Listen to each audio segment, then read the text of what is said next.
of you who have never engaged with me previously.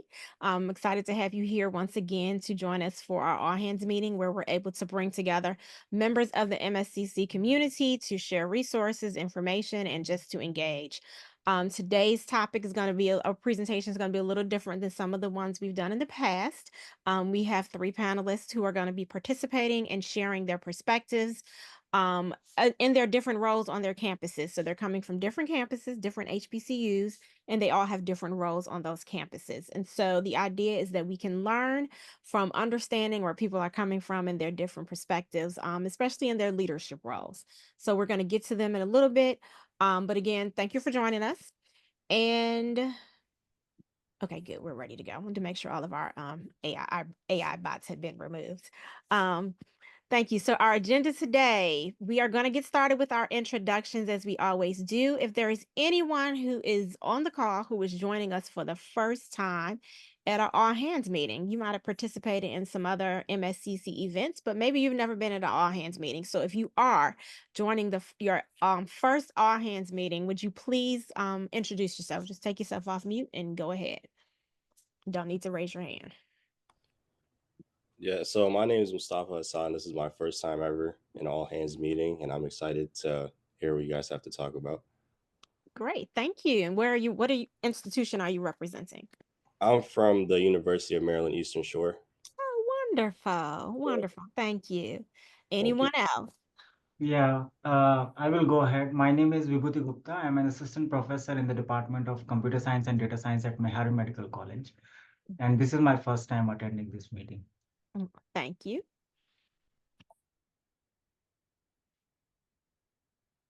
Anyone Ronald else? from Fort Valley State University. Great, thank you.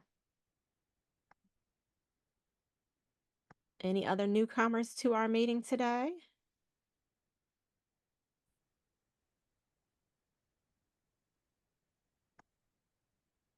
All right, so we will go ahead and get started. If there's somebody who, for whatever reason, was just a little quiet and you want to introduce yourself later, feel free to do so after we have our presentation. So next thing we want to go over is 2025 is coming up. We will have opportunities for you to present at an all hands meeting. So if there's something that you think that you would love to share, you think our community would love to know about, that you're an expert on, that you're excited about talking about, please consider presenting at an all hands meeting. The QR code is there so that you can complete the form and submit it. If something happens and you don't do it today, but later on you have an idea, you can always send me an email and let me know that you are interested, and then we can get you started on that process. Promise it'll be painless. All right, our annual meeting is coming up. 2025 MSCC annual meeting will be taking place in the Music City, Nashville, Tennessee, May 28th through 30th. Registration will open in February. We have presenters that will be sharing information in areas like climate science, research and campus technology, leadership, AI, and cybersecurity. So come engage, fellowship with your colleagues from across the country and learn from each other. Excited about being able to host this and being able to join everyone in Nashville in May. TechX is coming up. I think a lot of you will probably be there next week in Boston. Internet 2's TechX, so Technology Exchange 2024 is happening next week. We have a couple of MSCC activities. For those of you who are going to be coming out there with us, we will have a meet and greet. Sorry, I shouldn't have started with that. But on Tuesday, from 7 to 8:30, we'll be meeting at the Newcomer Breakfast. On Monday, for those of you who will be there on Monday, there is Network Technologies for Data Movement Supporting Research and Education workshop from 1 to 4:30 p.m. And then on Tuesday again from 5 to 6, come and check out my colleague Al Anderson and we are going to be doing a poster presentation where we're going to be sharing about the work that MSCC is doing and just talking to people about ways that they can engage with us. So if you're going to be there, definitely stop by and see us on Tuesday evening. All right, so we're going to go ahead and get started. We have a campus, our title, annual, All hands meeting today is Campus Leadership Perspectives panel. The idea, as I noted when I got started, is simply to have a discussion from various perspectives on campus to learn more about what their thought process is as it comes to research and technology on their campuses. So today we are going to be hearing from our experts, Dr. Dion Kirbeam, who is the CIO at Coppin State University, Dr. Vijaya Rangari, who is the Interim Associate VP for Research at Tuskegee University, and Dr. Urban Wiggins, who is the Provost for Decision Science and Visualization at the University of Maryland Eastern Shore. He also heads our CLB. So we're going to go ahead and jump in. I'm going to have them introduce themselves. So Tenny, you can go ahead and pull this down and go from there. So we're going to start with Dr. Kirbeam, just a brief introduction about you and Coppin State. Right. Good morning. Well, good afternoon now. And thank you so much for having me. My name is Dion Kirbeam. I am the CIO and Vice President of IT at Coppin State University. For those not familiar with the great Coppin State University, we are located in Baltimore, Maryland. Next year, we will be celebrating 125 years, and we are very excited. I've been at the university for 17 years, and I've had the opportunity to see our programs grow and actually go more into research and science-based programs. We've also expanded opportunities for students to get involved in research projects, from even actionable research, community research, as well as science research. So we're looking at research holistically and not just from a science perspective. And we're also trying to get interdisciplinary, that we're looking at how we can do STEAM, including the arts, and not just STEM. So again, I'm excited to be here today and welcome everybody. Thank you. Dr. Rangari. Good afternoon, everyone. My name is Vijay Rangari.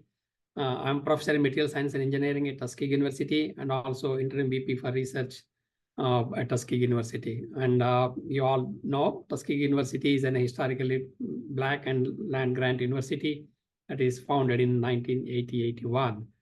And also, it's not only that, the campus also designated as a National Historic Site. This is if you don't know, it is in Alabama, and Tuskegee is a small town. And I've been at Tuskegee almost 23 years now. So I've been as a professor, started with the assistant professor and became a professor and also interim VP for research from last several years here.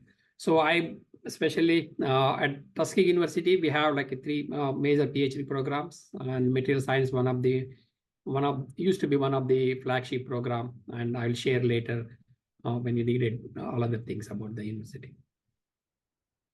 All right, thank you. And Dr. Wiggins. All right, can you hear me? I can.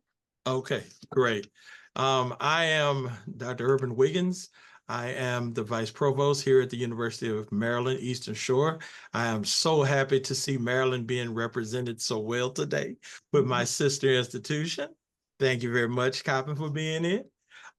Here at the University of Maryland Eastern Shore, I also work in the computer science department, computer science engineering and technology department. For much of what we do, the university is steeped with its R2 status, maintaining and looking forward to moving toward an R1 status. We are one of 11 HBCUs that are R2 Carnegie classified institutions. And as such, we do have a very strong sense of research. We're involving more of our students. We are involving more funding toward our students, as well as pushing them to become more professional and interacting more with our professional agencies, our government agencies. And we have several students we forge ahead to be entrepreneurs.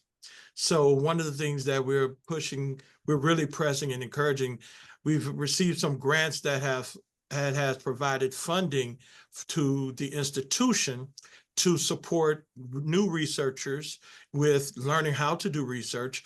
New research provided funding to new researchers to receive additional training on research, and then it's providing more release time.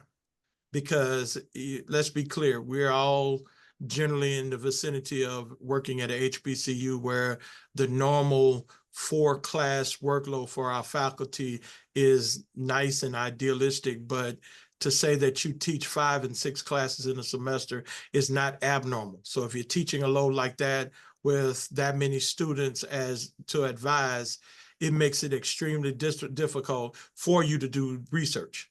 So one of the things that we're working on is to try and help with that balance, and in doing so, providing analytic training to help with understanding data and how to manipulate it, and then how to visualize the data. Hence, the name of my office is Decision Science and Visualization. So welcome. If you have any questions about UMES, I'd be happy to take it on. And as far as the other stint, I'll let you pass it on. All right. Thank you, Dr. Wiggins. So we're going to go ahead and get started with our questions. Our first question is, what are some ways leaders on campus have worked together to advance research on your campus successfully? So we're going to start off with Dr. Kirby. Oh, thank you. So, Coppin, one of the biggest things that we have done is to communicate and understand the vision. One of our strategic priorities that has been given to us as the 5 strategic priorities for the university is to enhance our teaching and research excellence. We are a Master's Comprehensive 1 university. Our goal is to actually get to R2 status, and we recognize that with our size and our bandwidth, we probably will not make it to R1, and we're fine with that. We're comfortable. But we do know with that strategic priority that we want to have more research. So from an academic perspective, we've added new programs such as data science. We've done applied molecular biology and biochemistry.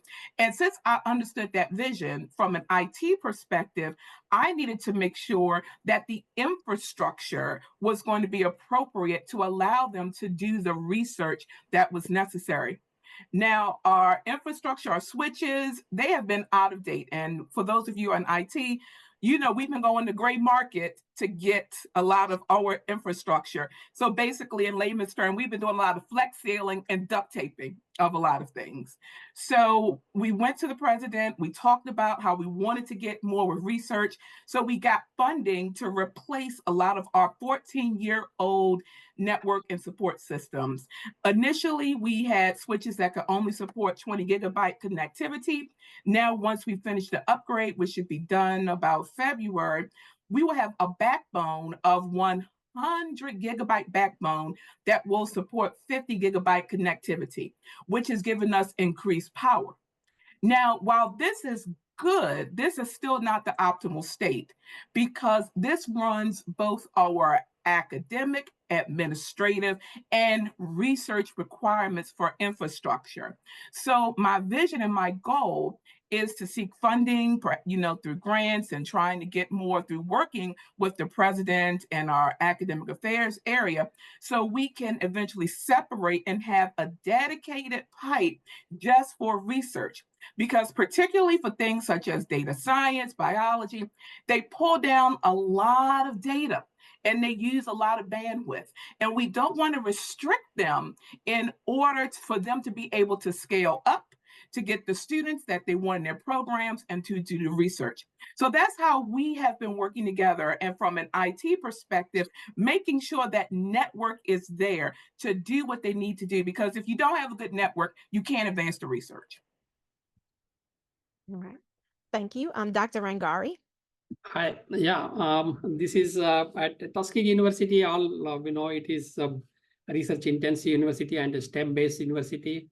And relatively all know that we have a new president, President Dr. Brown, and he's in the job, I think maybe 3-4 months now. So, but his main, according to the Tuskegee University strategic planning, and he's also on it, and he wanted to move our research institute to the R2 level. And we are currently not an R2 level, but we are moving towards each one. That one clearly shows that indication because if you see from last few years, the research funding is keep increasing. Like 2022-23, we had a 71 million, and now 23-24, we have almost 85 million. So it's increasing research funding, that clearly shows that we can reach R2 level if you infrastructure and other activities on the coincides with what we are planning it. So after coming a new president, actually, when we met him and the Office of Research OSP and research, and then we will decide and then let him know that so that he also be on it. And he immediately understand that and say that, okay, we need a lot of support from President's office. Actually, he's given us a support in the sense, basically, he has increased the OSP staff. We used to have only 3 people. You can imagine 3 people managing like a $85 million grant. It's too much of work. And not only the post-award and also the pre-award is a lot of work goes through that getting the award. And after getting the award, we have to create the accounts and all those things. With the 3 people, it was too hard. And we understand that, and we increase now to 6. So our staff is OSP staff is almost 6 now. So we are recruiting. We already recruited 1 more, and we are 2 more will be there. So overall, we'll have a 6 staff. So that's a very encouraging for us. The research activity is going to increase. So why do we need a more staff? Because you all know that the staff, if you have a more supporting staff, so that more faculty can plan to submit the new grants. Because sometimes the faculty is also busy. If they don't have enough time, I don't have any support from the OSP, they might drop the ball. So they may not want to submit the grant. So that's why we have created this one. So that's the way we have increasing another one. And also we are trying to, with the computers, with the networking system, we have the very old system, paper trail, like we have to take the papers and creating accounts and all those things are going through the paper, especially like a research purchasing order and purchase requisitions, travel request, all those things are in the paper trail. So it takes a long period of time. So if you keep doing that, what happening is we are taking more time so that we are unable to spend the money, research grant, what we get it. Because once you have the money there, but you don't know, the paperwork is very slow. So that's where we are increasing and we are involving computer networking system and we are streamlining that. I think it is in the process. Our president clearly told that we are going to have soon. So all these pre-award and also the post-award, both of them going to be online soon within few months, I guess. So that way we can streamline and also accounting process will be faster so that we know any given time how much money is there, how much money is spent and what those kind of activities will be there. Very accurately we can do that. Not only that, to increase to R2 level, we need to have more PhD programs. Actually on campus, we have only few PhD programs now. Material Science and Engineering, you all know in 2015, Tuskegee University Material Science and Engineering program recognized as the largest producer of African Americans in the country. The NSF recognized that. So that's used to be a very flagship program. And after that, we have a integrated biosciences now, and also pathobiology PhD, and also agriculture sciences. So we have 4 major PhD programs on campus. And we are starting the other graduate programs here, engineering science, including major focus on aerospace, mechanical, electrical, or chemical engineering. So we will have other PhD programs on those so that we will increase the more graduate students, not only PhD and also master students. To support those kind of activities, I think our president said that we are going to involve the more teaching. We can provide some teaching assistantship so that it's not too much burden on the faculty to get the new students on those. And also we have included the research innovation and also entrepreneurship. So encouraging faculty to get the patenting, because once you have innovation is ready, then we apply the patent and patent processing. We have an IP committee. We'll go through the IP committee and patenting process is there, and university going to pay 100% of the cost, the patenting. So that way we are very good in shape, and we already have like 25 patents. At least 5 patents are already acquired by some private companies. So there is a small amount of revenue generated, not huge, but seeing we have only 25, and in 25 we have 5 is somebody bought it. That means a really good success story for us. So these are the main research activities going on the campus. And not only that, very recently our president announced that he's going to give us back the indirect cost, at least 3% of indirect cost going back to the faculty as a cash bonus. So that's a huge encouragement for our faculty who are not involved in the research, because we have only around 250 faculty. We have only small number, like maybe 10% of them are only getting all these grants. Other people are not thinking about writing a grant or busy with the teaching and all those things.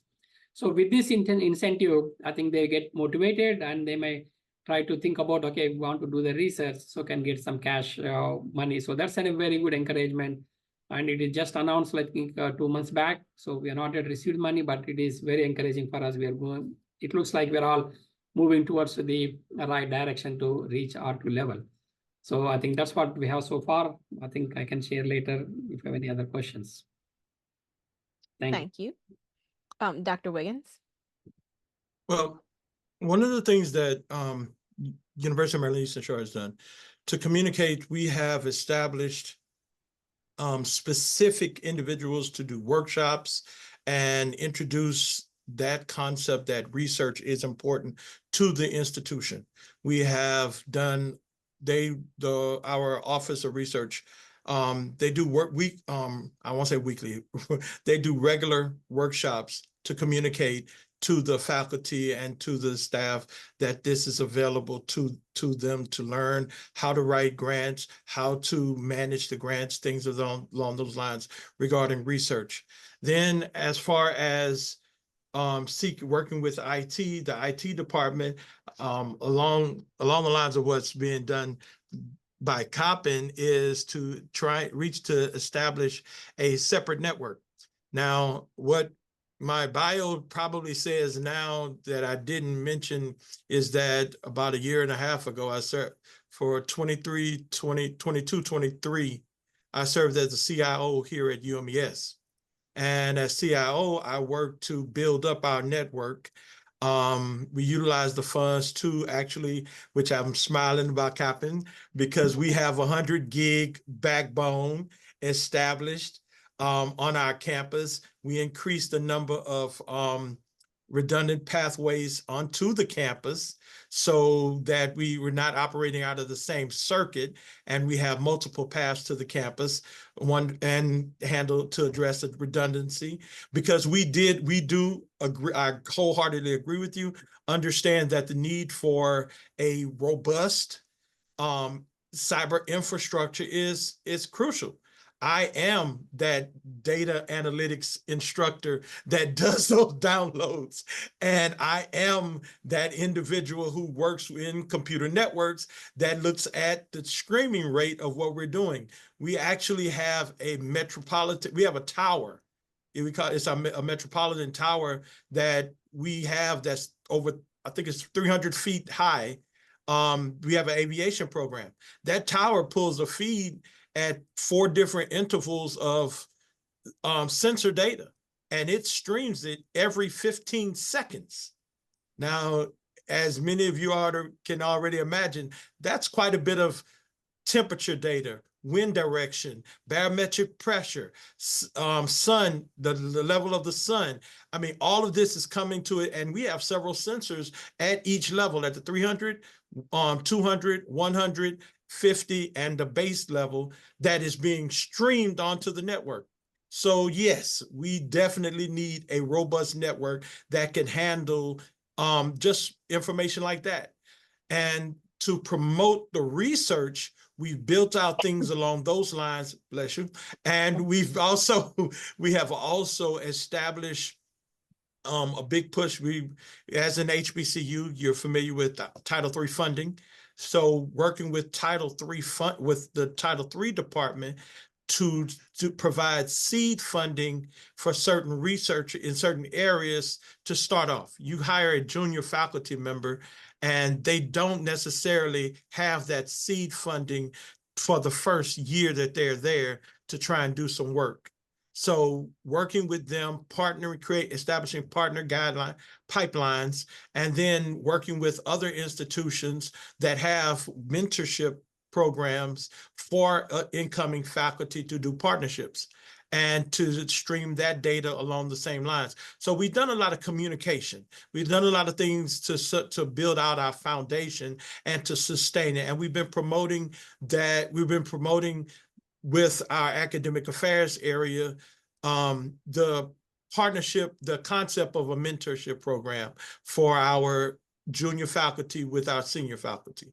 So those are the things that we put in place to push the research forward and keep striving. Now, admittedly, we are R2.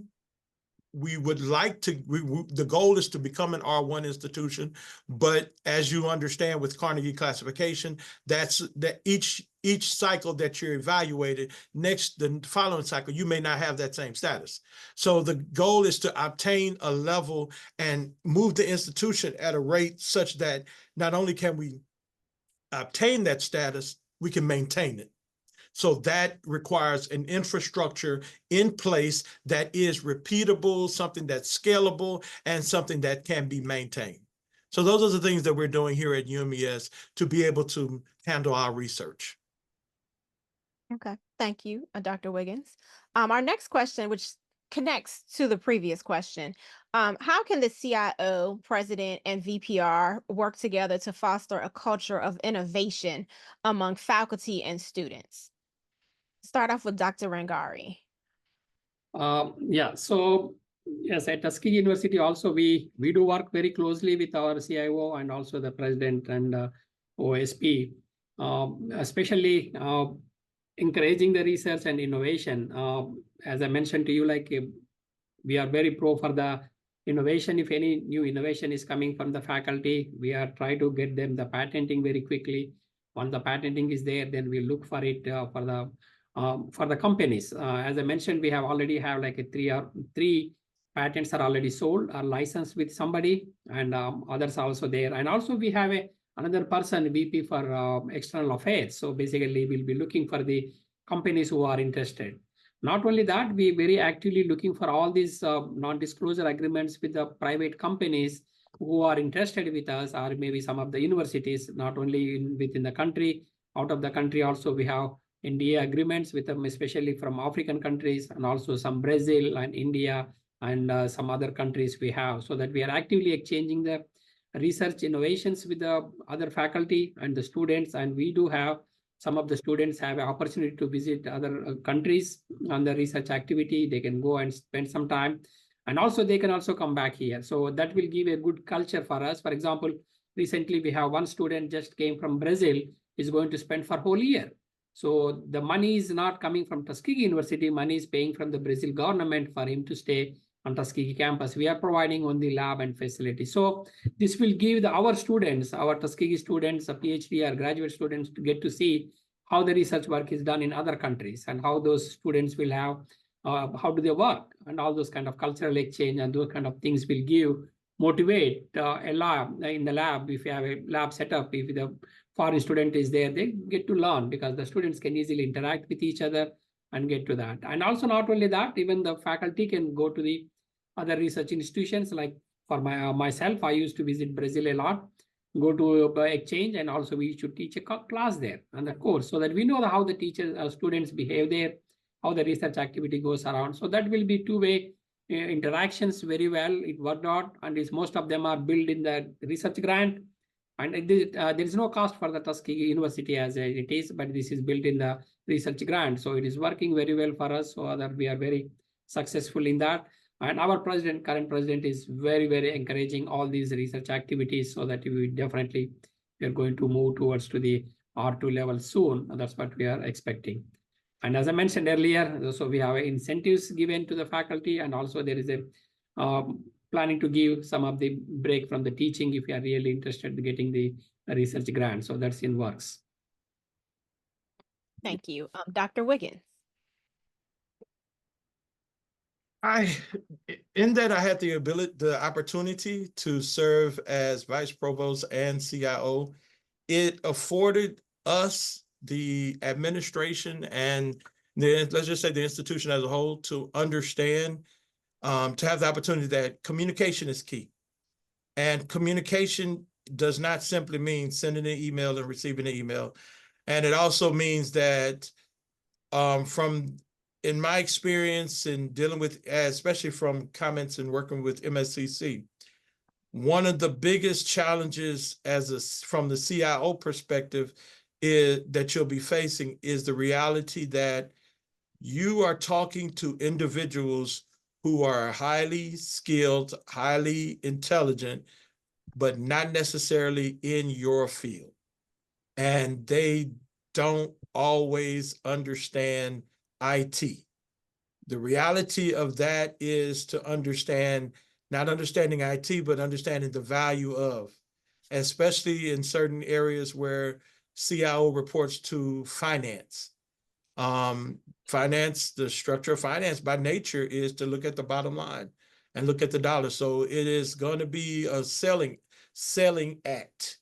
You're going to have to be able to communicate to the other administrators and in a manner such that they can understand what you're trying to say, where you're trying to take things to, including what are the long-term, short, medium, and long-term benefits of what you're presenting. When I used to work at Intel as a network engineer, and I would never forget one of the first things they told me about working in IT. All you do is spend money. And that's how some administrators see that in that department. You do not generate revenue. And my response to others has been, I have dealt with a lot of students over the decades. I have never heard of a student that has gone to an institution saying, oh, I want to go to that university because they have great Wi-Fi. However, I have heard students say, I am leaving here because the Wi-Fi sucks. Now, excuse me for being a little bit crass, but that I wanted to make sure that I got that point across.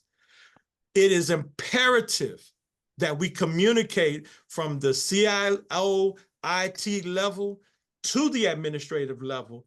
It cannot exist without. And one of the things that I did when I was CIO was I needed more mouthpieces than me. So I went to the faculty senate, I went to faculty assembly, and I started garnering champions along those lines and getting them to understand that I wanted to understand, what is it that you want to do? Tell me what you want to do. Try not to tell me how to do it. Just tell me where you would like to go. And from where you want to be, let me work to get to that point. And you know what? Together we could do that. And when we started getting these champions, the conversation strengthened because they were hearing voices from multiple sides. And it wasn't just Dr. Wiggins wants the latest and the greatest and the fastest and the fanciest. Okay, I do. But I want it for you, and I want it for the student population. I want it for that student body. You have to get that point across that 20 years ago, you had one student, you had one internet device to deal with. That was 20 years ago. Today, it is what, 1-to-8 ratio? They come on campus with a laptop that has to be on the network, their gaming system that's on the network, they have a desktop in their room that's on the network, their watch, their glasses, because they have the fancy Ray-Ban glasses, then they turn around and then they have the tablet. You have to build an environment that scaled, that had an exponential requirement. And you have outdated equipment that you're begging to try and, what'd you say, duct tape and a prayer? That's your network environment. So that communication, you can't give it up. You can't stop trying to communicate. But what I've said is, hey, you can work to get champions along with you. So that is one of the things that we've done. And as such, we've grown to have those other initiatives. That's why Title III was involved, because it became part of different individuals' activities to help build out the network and to help establish the need, because you have to have a research need established and clearly noted. You can't go to NSF and say, hey, we need some money because our network is old. Yeah. The next question is, what is the research driver for that? And that's what we started doing. Oh, we have a question. Oh, hand up. I was closing out. Sorry. The hand threw me off a little bit. Okay, that's okay. All right. So Dr. Kirby. I think we just need to pass the offering plate to Reverend Wiggins right now. I mean, Dr. Wiggins, excuse me, Dr. Wiggins, not Reverend Wiggins. But to really double down on what Dr. Wiggins said, communication, communication, communication, and find the best way to tell your story. The story is going to be different between the CFO, between the provost, between the faculty, and you have to find what emotes them the most that's going to make them move. And also have to understand there is a time to be humble and there is a time to brag. And when there is a time to brag, you need to take every piece of data that you can find. You need to find every story about every success of a faculty, every success of a student, and show how that aligns with something that's important to your university, be it retention, be it workplace environment, whatever. But also with that, in terms of a culture of innovation, as IT people, we need to change the way how we are viewed on campus. A lot of times we are the people that sit in the dark and we have our heads down doing like this, that is all about bits and bytes, but that's no longer the modern day IT. Information technology touches every aspect of a university. And it is truly a backbone that keeps the university together. And I think COVID showed that. So in order for that, we have to show IT as being more relatable, being more engrossed into the campus, working with the different aspects of people, not always just saying no without an explanation, because I can be the queen of no. But why are we saying no? Are we saying no from a policy perspective?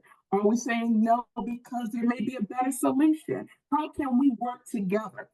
IT needs to be a partnership and not just a service center. And we have to set ourselves and position ourselves from that.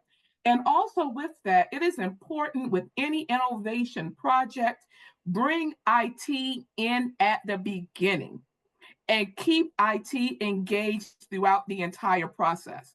A lot of times people, have the brilliant ideas, we have this grant, we're going to write this research, blah, blah, blah. Then sometimes you get the grant and then say, okay, we need to implement this or we need to do that. And then IT is looking at it like, well, this doesn't even conform to our network standards. We don't even have this type of software. We don't even have the people that can do this type of thing. So bring the IT person in at the beginning, help them to understand what it is that you're doing and let them contribute to what can be done and then also how it can be scaled. And also from a funding perspective, when we're doing innovation, we need to keep that funding model available for IT. Licenses go up every year. We can't control that. There's always things that we're going to need from an enterprise, and you cannot run a university on best buy equipment. You have to have maintenance. You have to have insurance. You have to have all of these things in place. So look at the funding model for that, because then if something doesn't work or something breaks or we can't get it, IT doesn't have a tree outside that we could constantly pull from. So when we're thinking about innovation, the funding for technology needs to be there with incremental growth every year, because the dependency is licensing will increase. And the more that you increase, let's say if you have a hosting service, the more that people are using it, the usage is going to increase. So we have to think about those things as well. Thank you. Next question. Describe the process used by your campus to. I'm sorry. Yeah. Excuse me. I think I saw a couple of hands come up, and I figured, if you don't mind, can we tackle the hands that came? No problem. I think there was one right before. I see Mr. Chambers, but I thought I saw another one earlier, and it went away before I could focus my eyes to see the name. Okay. Well, if you have a question, please raise your hand. Can we defer to Mr. Chambers? Yeah, sure. Go ahead. All right, Dr. Wiggins, Dr. Kirby, thank you very much. One of the things I wanted to echo about what Dr. Wiggins talked about, and also Dr. Kirby, working with faculty and listening to them and joining them early in the process, because NSF is not the only funding agency. I just wanted to point that out. And especially when it comes to research, and when I was at the VCU program, I represent the folks over in the humanities, and between new projects and under the digital humanities banner, new projects. I'm speaking for North Carolina Central now because I'm not on any of your campuses, but we also have a new architectural project going on, architectural design, and they're going to do simulations and 3D rendering. And we have some digital analytics that are graphically based. And I'm in video production and mass comm, and we just added a new film program, 4K, 6K, 8K, and 12K. Do I have your attention yet? Because one of the things I want you to understand is that if you're not talking to us, then you're missing the boat. Because a lot of times the research discussions center on STEM when it should be STEAM. And I just want to make sure that I know when we talked about it at Virginia Union, Dr. Wiggins was very clear that he reaches out and tries to talk to people as they're having these ideas. And that's what they're doing at Central. And luckily for us that some of our IT people are content creators. So when we talk to them and say, hey, we just got these Sony FX that shoot 6K and 12K, they understand what we're talking about. And they don't just kind of dismiss us and, well, you should be able to be fine with our network. And they're trying to make the adjustments, but the funding is always a problem. But then because of them working with us and understanding things that are going on, somebody else had a Mellon grant that was part of the digital humanities. And they were able to work some of that in too. So it's just that whole idea of not just staying focused on one part of this whole research equation, but making sure you include humanities and others in the discussion. So thank you, Dr. Kirby, and thank you, Dr. Wiggins. Not a All right. problem. The next question. Describe the process used by your campus to integrate new technology policies. So we're going to start with you, Dr. Wiggins. Okay, so new technology policies, we have a process here at our institution. One, we have a couple of governing bodies. So when we talk about technology policies, first thing is the data governance. So we have to address, if you're introducing a new technology into the institution, what type of data would that technology would it be touching? It may not. But we have the data governance committee.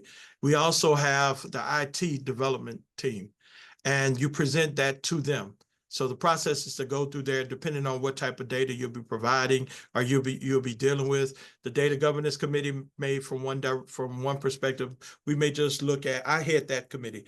We may just look at it and say, okay, well, the data that you'll be dealing with is weather data. So you brought up different areas. You said STEAM, the sensor system with aviation. We also send that data and work with that with agriculture. So, okay, that's not anything sensitive, our group will pass it on. We will have no problem with it. It's almost treated along the lines of our institutional review board. So IT has another committee. As they submit the paperwork into our system, it's processed. If it has an electronic component to it, it has to be approved through IT. IT has an opportunity to look at it. Upon looking at it and reviewing it, if they have any questions, it goes back. If not, it gets processed and pushed all the way through to be purchased. So it's in the process of the design that's being done. We would like to have the conversation of having IT at the table during the inception of several other projects. That's not an everyday thing right now, but it is part of a hard process that we have, a dedicated process. So IT is in the process, not all the way at the beginning, but we're getting there. So that is our process right now to integrate technology, because we do have to deal with the fact that we have certain security restrictions that the state of Maryland has mandated when we deal with certain technologies and certain pieces of information. So that's how we have ours established, through committees. Thank you. Dr. Kirby? Similar to that, there are certain policies, because we are also a state institution, and we abide by certain policies through the DOIT for the state of Maryland, as well as University of Maryland, as well as some federal regulations. So there are certain policies that if they come down that we are to follow. there is no wiggle room. We must do that in order to be in compliance. For an example, a House bill just passed last year that requires state institutions to classify certain AI technology solutions as high, medium, and low risk technology solutions. And if they're high risk, what are we doing for protection and things of that nature? So with something like that, I can't skirt around that. That is a policy. We have to write it, we have to adopt it, and it moves to the Shared Governance Committee. Now, if there are policies that we are trying to do internally, we definitely go from socializing the policies that are required through legislation to getting input and feedback through shared governance. My IT policy and security committee, they're the ones that kind of originate the policies. Then it's socialized to the people on that committee. And that committee has representations of all the major areas on campus, such as enrollment management, faculty, anybody that has HR compliance, HIPAA compliance, et cetera. We also send it to our Faculty Information Technology Committee, FITC, to get their input and their feedback. Once that's done, we take it to the Master Shared Governance Committee for them to give their input, final feedback. Once we've kind of packaged everything into a nice, tidy bow, we send it up to the cabinet, and by that time, it's pretty much solid, and they kind of vet it. Sometimes we start things off with guidance before we go to policy. For an example, we just issued guidance about AI note takers on the campus because many people are using the Otters and the Read AIs and so forth. And if you're ever bored one day, look at the privacy statements of those AI readers and some of the things that they do in terms of how some of them actually sell that, how they use it to train their systems, et cetera. And so if we're putting in sensitive information, such as things as HIPAA, we're talking about student issues, we're talking about HR issues, even research projects, those are at risk of going into the large language models and being exploited because we are using those systems. So we just started with guidance. And so we have the guidance, people know what the guidance should be, but now we are starting it as part of our larger AI policy. So now the policy has been shaped by our Privacy and Security Committee. It's going to go to the FITC come January once they come back from Christmas break. They'll put their feelers on it, and then it'll go to shared governance. So by the time we get into the mid-spring semester, we will have our AI policy that's available. And one thing that we have to do as part of socializing is help the faculty particularly understand why we can't do certain things. The auditors are not my friends, and I do not want to be audited, and I don't want to be on the front of the paper for something that we did not do. So I'm very liberal with policy where it's cited from a state perspective, a federal perspective, and how this is best for you. Because at the end of the day, as a CIO, I'm protecting you. Because if your data gets out there, if your identity gets compromised, then you have a whole lot of litany of things to do. So my job is to protect you. And if sometimes that means saying no, I clamp down on that with policy, but I also explain and give them the opportunity to talk about it. So they don't think we're just saying no for that. But it gets socialized, and it is a shared governance approach. Thank you. And Dr. Rangari. Yeah, I think similar to the other universities, Tuskegee also has a technology development committee. In the committee, actually, we have a VP for research and also representation from all other colleges, and including the computer science. So if any new technology to implement, he has to go through that committee and also the CIO. So that way we all know what's going on. And recently we got one big grant and genomics project that requires a lot of huge infrastructure. It is built in the grant, but we need to set up the technology development infrastructure and those kind of things. So those are the as needed. Tuskegee is going to do that with the grant research side. But other technology developments, as I mentioned earlier, we are all integrating all these research activities going to the purchasing and also the account management, and all those things are going to be online.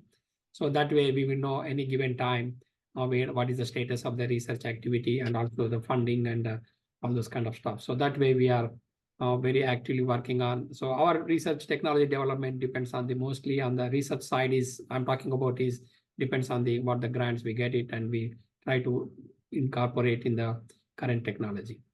And also we do have a lot of other research related activities for a few other universities. We are collaborating with them, even national labs like Oak Ridge, we are part of that program. So if we need any high computing facilities, so we have access there. And Alabama Computing Facility, we are a part of it. So our students and faculty can get their access, online access, or you can, even in person, you can go there and work with them, especially for computational aspects of it. Like even like material science, we do a lot of computational work. So that will be mostly our student will be going to the Oak Ridge National Lab using their facility or remotely accessing from the Tuskegee. Thank you.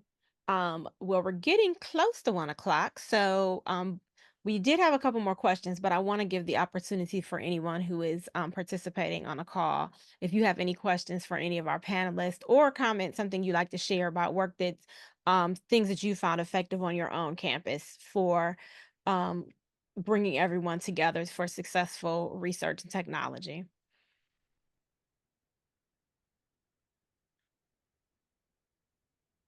I tell you what, I'd like to start. Break the ice, as they say. One of the things that we've been doing at our institution, especially with regard to AI, is to try and develop an environment on the front end.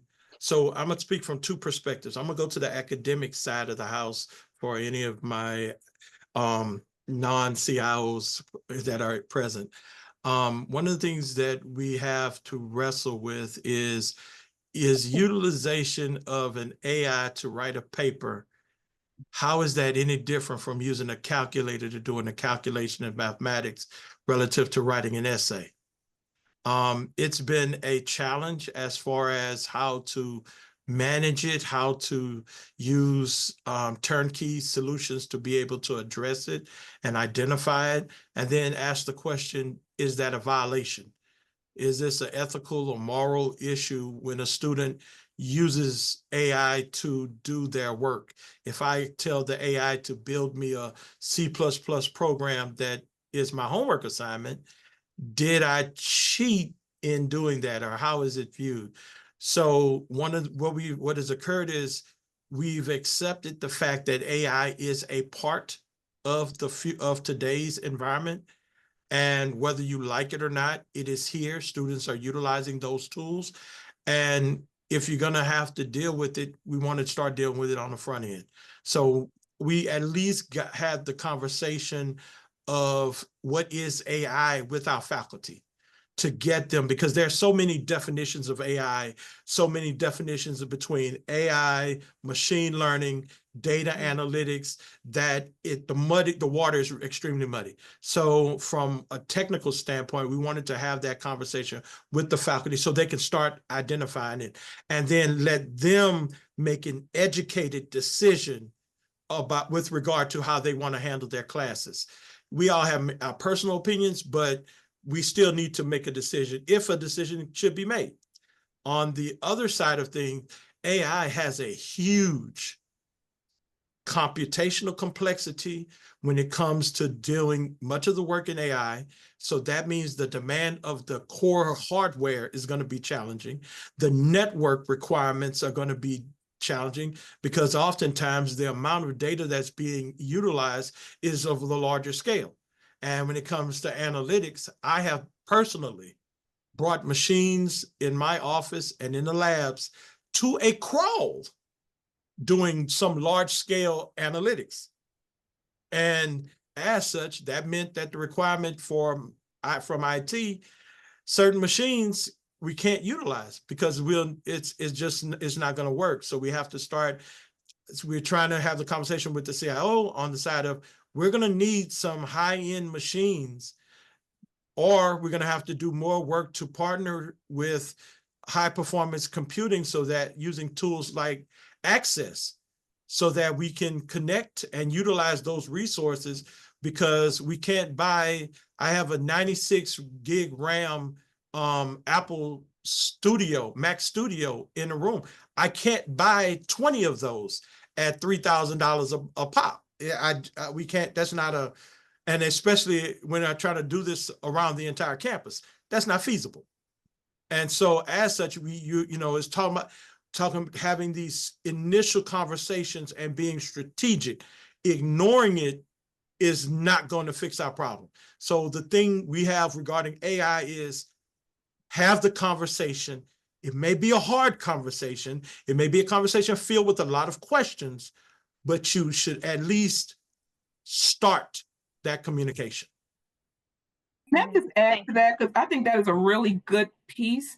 From an IT perspective, we are finalizing what we're calling our AI values document, that there are certain aspects. We've defined AI of what it is and what can be used. We have the policy of what things should be used, but we also have tenets that are things that should be when you're deciding to use AI, such as transparency, accuracy. And I think there are 10 tenets that are available with that. And so that is like the foundational piece that we want all of the campus to use. That's going to come out to the campus at Coppin in the springtime. We're finalizing it now. But then we want everyone to start building on that. So our FITC, Faculty Information Technology Committee, is starting to build on that from an academic perspective for integrity and things of that nature. Our business side is starting building upon that about how they use it in HR and things of that nature. And I know that we're kind of getting to the limitation of time, so I just want to throw that in there. Okay. Thank you. I did see one question before we wrap up. I don't know if your hand is still up for the question, Dr. Sahu from Coppin State. Yeah. Thank you very much for taking my question. I had the question for my friend from UMES, Dr. Wiggs. UMES is an R2 institution. And I was wondering, writing grants and research, how the faculty get treated in terms of, direct cost. Just like in Tuskegee, gentleman mentioned that the faculty get to keep that whatever 3% or whatever that is. So I was curious how that is managed at UMES. And then I will have a follow-up question. I'll try and be as brief as possible and respect everyone's time. I don't want to quote it incorrectly as far as the percentage amount, but as I understand, because I'm actually on the vice provost side right now, it's a percentage that goes divided by for the faculty member, the department, and then the division. So the dean's office, and then sponsor programs gets a piece. And then you have that, but it's based upon the personnel costs, not the equipment or supplies. It's personnel and subsequent fringe along those lines. But that's how it's done. And if you need me to follow up, I don't have a problem putting you in touch with the right people to get more detail. Yeah. Okay. Thank you very much. Appreciate No it. problem. Sorry, Ms. Jones, if I went a little bit too long. Go ahead. Not at all. Not at all. But we do need to wrap up. As Dr. Kirby noted, we are at the end of our time. It is about 1 o'clock. I thank everyone for joining us for this conversation. We are going to continue this conversation at our annual meeting in Nashville. We will have some more leaders that are going to be participating in the same conversation. I do want to thank, although I don't believe she's on the call, Catherine Kelly, who's the executive director for CASC, who was the one who brought this idea to me in the first place and provided a lot of information and insight so that I could host this event and have it be successful and the conversation be engaging. So I want to thank her for that opportunity, for that information and support that she provided. Those of you who are new to our all hands meetings, I certainly hope that this will not be the first time that you join us. And for those of you who are continuing on, we will see you all in 2025. Don't forget, if you are interested in sharing a topic and presenting at an all hands meeting in 2025, you can do so. you can send me, if you missed the link, it's okay. You can just send me an email and we can go from there, and I'll share the link for the form for you. But again, everyone, have a great holiday. It's the end of the semester for most of you all. You're gonna be wrapping up. Enjoy your break, your time off, and refresh and do everything you need to do to get ready for everyone in 2025. Dr. Wiggins put his email in the chat for anyone who has questions for him as well. All right. Thank you, Thank everyone. you. Have a great afternoon. Thank you.